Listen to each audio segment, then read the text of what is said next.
The client information page is the first page that opens after you have selected and opened the application from the application list page.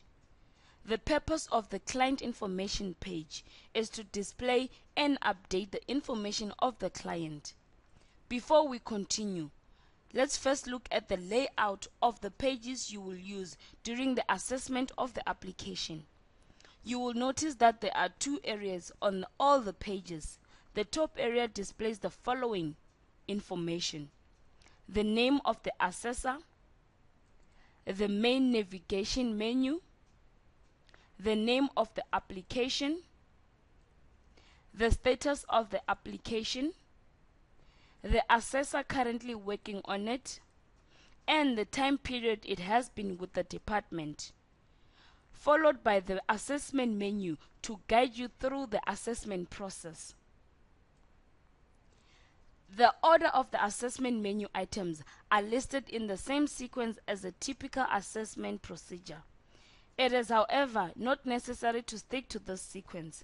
You can select any menu item to start with the assessment or move through the assessment. The bottom area displays the information specific to the page you have selected to open from the assessment menu. For example, the client information page. Now let's look at the client information page. As mentioned earlier, the main purpose of this page is to display and update the client's information. There are two different text boxes on all the pages that will be used to add or update the information. With the first type, you enter information by typing the information into the text box. With the second type, you add information by clicking on the Find button, which will open a pop-up screen. On this pop-up screen, you can search for or select information from the list. To add missing information or update existing information, select the relevant information from the text box and replace it with the correct information. To add or change the type of water user or equity status, click on the Find button next to the information.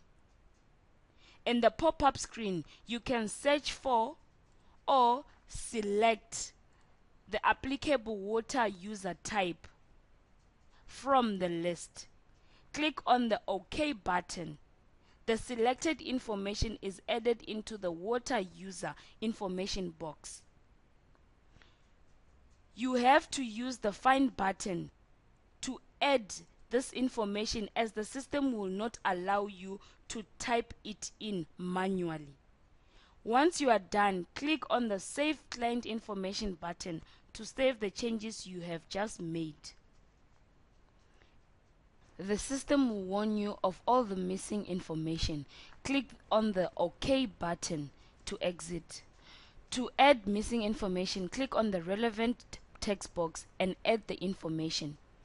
Click on the Save Client Information. The system will confirm that the information has been saved. Click on the OK button to exit.